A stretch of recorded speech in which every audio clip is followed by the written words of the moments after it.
parce qu'on sent qu'à travers ce personnage, vous avez voulu aussi restituer une place à toutes ces femmes noires qui vivent au Maroc et qui encore aujourd'hui sont rejetées aux marges de la société. Les Marocains n'existent, je veux dire les Marocains n'existent pas. Les Noirs n'existent pas pour les Marocains. Il doit y en avoir peut-être 3 ou 4 millions, mais ils ne sont pas considérés, il n'y a pas de mélange avec les Blancs. Et pour moi, c'était important. Vous voulez dire que c'est un pays raciste encore, le Maroc? Bien sûr, moi je le dis, bien sûr que c'est un pays raciste, en tout cas vis-à-vis des Noirs. Mais tous les Arabes sont racistes par rapport aux Noirs. Allez-y en Égypte, regardez comment ils traitent les Soudanais. En tout cas, Hadda, elle transcende tout cela. Elle assume l'esclavagisme. Elle dit, vous voulez que je sois esclave? Eh bien, en assumant cet acte, j'obtiendrai ma vie et ma liberté et je changerai un prénom.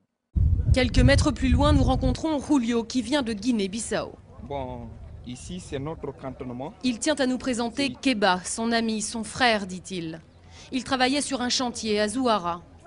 Et puis un soir, en rentrant chez lui... On était en voiture et puis un groupe nous a arrêtés. Ils nous ont demandé si on soutenait Kadhafi. On a dit non, mais ils ne nous ont pas cru. Ils nous ont tabassés et pris tout notre argent. Julio admet que le racisme existait déjà en Libye, mais ces derniers jours laissent des souvenirs traumatisants pour longtemps. Les pays arabes, si je pouvais, je vais les éviter, quoi. Oui, c'est trop. Parce que la peau noire n'est pas respectée que là-bas. Ouais. On est parti dans une soirée. Oui. Et il y avait un garçon là-bas. Ah ouais. Très bien. Mais j'ai rien eu, ni téléphone, ni rien, il n'est pas du tout venu me voir.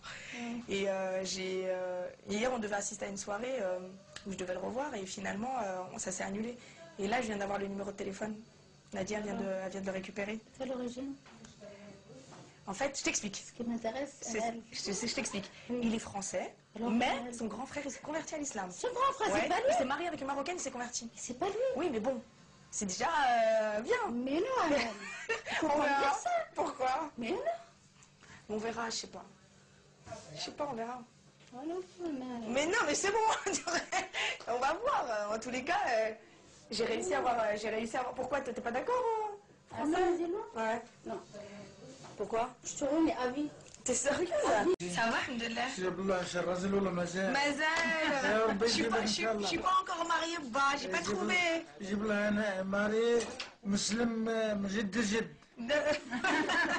Mais il est islam, c'est bon, non? Il est islam. Si les Français il devient musulman, c'est bon ou pas? Non. Si, pourquoi? Mais si. Oui, mais attends. Non, mais il est gaouli musulman, je t'avoue, c'est bien.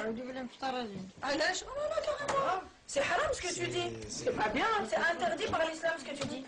C'est interdit. Un musulman français, t'as pas le droit de refuser. C'est un homme musulman, même s'il se convertit, il veut pas boire. Mais s'il veut pas, tu vas faire contre son plein gré. Bah voilà. Je suis pas d'accord, arrêtez. Là, vous étiez en train de me faire un débat sur un non-musulman, c'était pas bon. Et maintenant qu'il est converti, c'est pas bon aussi. Non. Qu'est-ce que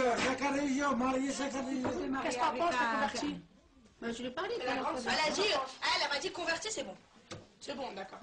C'est un vrai converti. Ah, c'est bon, même nous on pratique pas. Attends, arrêtez. Mais moi je fais pas la prière. C'est pas la même chose. Parce que vous me faites rire, les arabes ils pratiquent pas. Tu préfères un arabe? Laisse-moi parler. Vas-y. Non, on est vacciné. Ouais. Même on n'est pas converti. Comme eux. On est vacciné, on est né musulman. Et alors tu préfères avec Jaco. Ah, donc c'est Jacques, Willy Mohamed, Hanna ou Jidda. C'est qui? Non mais attends. Ah donc c'est mieux, je me marie avec un musulman. Attends, laisse-moi parler. Avec un arabe qui a sa mère et son père, ils sont musulmans, et ses grands-parents sont musulmans. Oui. Mais lui, il mange du porc, il boit de l'alcool. C'est pas grave. Oui, c'est pas grave. Allez, pas mal, c'est là. Oui, c'est mieux, c'est musulman. Ah oui, c'est musulman. Je suis pas d'accord.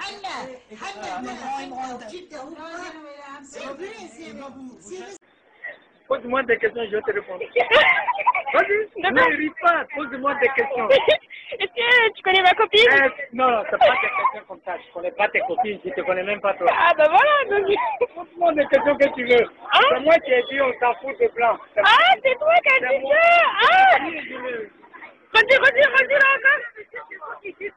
Tous les arabes, les musulmans, même les arabes appellent les noirs Kalous. Je les aime pas. Quand ils m'appellent Kalous, je les aimerais pas. Voilà.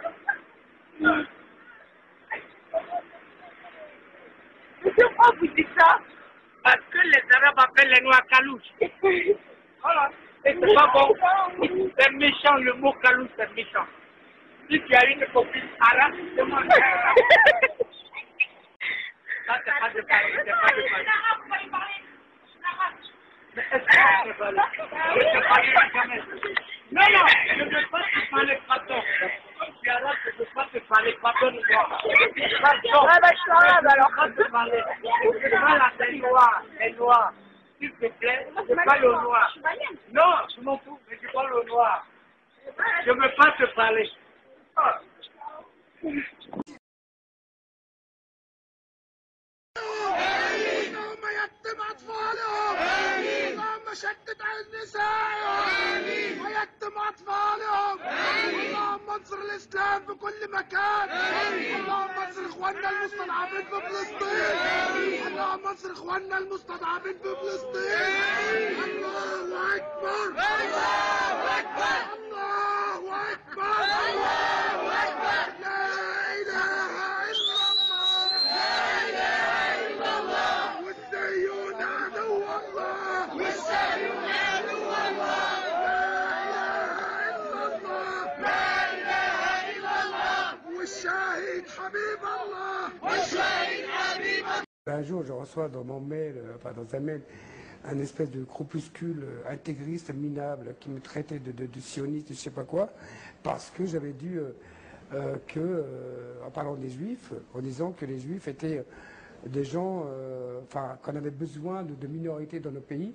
Bon, il y avait une erreur de lecture et puis de transcription. Où vous avez mis, comme quoi j'avais dit que les juifs avaient la tolérance dans les gènes. Évidemment, les juifs sont comme tout le monde, ils peuvent être cons comme les autres, etc. Mais j'avais exprimé en disant que des pays sont minorités, des pays qui ont perdu toute minorité, et en Algérie on a perdu les juifs, les catholiques, regardez ce qui se passe en Irak, en Palestine, les juifs, les catholiques, les protestants, enfin toutes ces minorités-là, un pays qui vit sans minorité, c'est un pays qui s'en sortira jamais. Et la preuve en est que les premiers, comment dirais-je, qui parlent de la présence des juifs ou bien de leur amitié ou de leur de leur voisinage avec les juifs, c'est quand même les Palestiniens. Et vous avez des gens en France, des espèces de cons qui ne connaissent pas. Moi j'étais là-bas, j'étais à Ramallah, j'étais à Gaza, j'étais à Bethléem, et je peux dire, et merde, je peux parler de ce que j'ai vu. Vous avez des gens qui vivent dans des espèces d'hôtels particuliers, qui vivent dans des banlieues minables, que leur chaîne préférée c'est TF1, qui regardent des séries de merde, et demain ils vont te parler de Palestine. Et quand je dis que Sharon, ou que c'était quelqu'un qui pouvait rapprocher le plus de la paix, parce que tu ne fais pas la paix, tu fais la paix avec tes ennemis. Bon voilà. Donc c'est dans ce livre-là où je ramène les choses à leur place. Et puis il y a aussi un racisme, il y a de la xénophobie même à l'intérieur des Arabes. Vous savez, vous avez les pays du Mashra détestent les pays d'Afrique du Nord parce que pour eux, on n'est pas des Arabes, on est des esclaves. On est là, Khoya, l'église, cousin.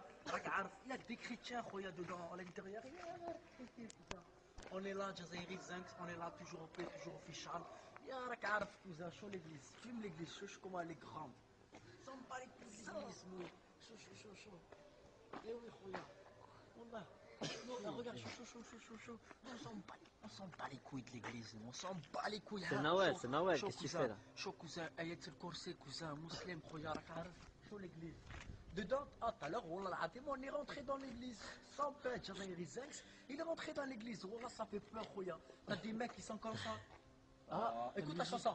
Ça commence.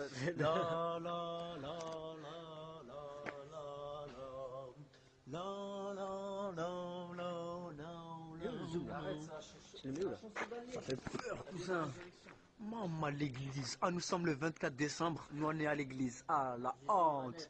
Jésus m'a... De manière de piquer ta mère, petite pute de ta France de merde. Toi, ta France de pété. Allez, vas-y. Votre de connard. La France, elle en prend plein. Elle pue la merde. Elle en prend plein de peau, la France. Elle pue la merde, votre France pété. Alors pourquoi tu vas pas ailleurs? Parce que je reste ici, je squatte votre bouffe, je squatte votre staff, je squatte tout ici, mais c'est une France de merde pétée. Vous restez au bled, sur le camp, je resterai au bled, vieille France pétée. Ah, parce que la police au bled, c'est pas pareil. Au bled, ils vont vous a niqué, on vous a viré, bande de salopards de mes fesses, on vous a niqué vos mères. On vous a niqué au bled, vous êtes partis comme des ratons. Eh oui, mais le souci c'est qu'elle tu sais pas. Moi j'ai pas honte. Moi j'ai pas honte. Moi j'ai pas honte. Je vais te mettre un chassé dans ta tête. Oui, vas-y. Quand je t'ai dit tout, la paix, et le tout.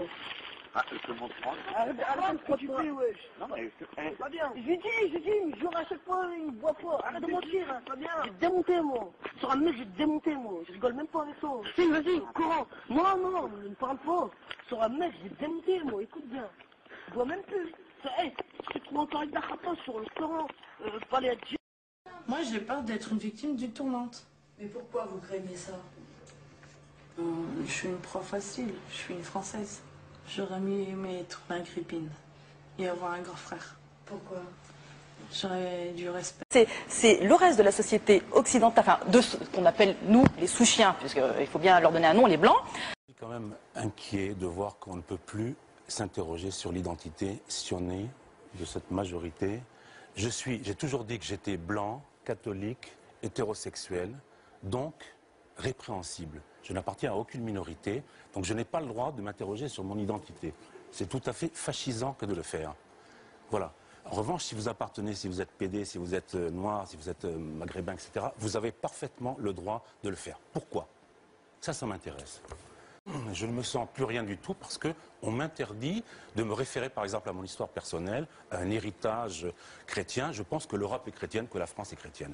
Voilà, c'est tout. Je le pense profondément. Sans ça, elle n'est plus rien. Elle est une espèce d'auditorium des droits de l'homme et des syndicats, et c'est tout. Voilà. C'est là. Et vous avez parlé du racisme anti-musulman, du racisme anti-juif, du racisme anti-noir. Il n'y a qu'une seule forme de racisme dont vous n'avez pas parlé et qui est malheureusement pratiqué chez nous, c'est le racisme anti-français. Celui dont se sentent victimes des millions de nos compatriotes qui ne comprennent pas que ce qui a été fait pendant des années, depuis Mathusalem, comme vous dites, dans ce pays, et qui est une somme de sacrifices, de travail, d'épargne, eh bien tout cela est dilapidé, gaspillé. Est-ce que vous comprenez, par exemple, que quand on voit des gens brûler un drapeau français, je veux dire, ça s'est vu à Toulouse au moment des manifestations après le match, la victoire algérienne. Je veux dire, non seulement on a décroché les drapeaux français de la mairie du Capitole, mais on les a brûlés et le préfet a d'ailleurs interdit au CRS d'intervenir, ce que je trouve quand même assez... je veux dire, quand les gens voient ça, quand ils entendent, si vous voulez, la Marseillaise siffler ou ce genre de manifestation, si vous voulez, à l'enseigne de Nique la France, par des Français, essentiellement par des Français, est-ce que vous pouvez comprendre que ça les inquiète, que ça les met en colère, que ça crée chez eux aussi des sentiments de rejet? Est-ce que vous le comprenez? Je le comprends parfaitement.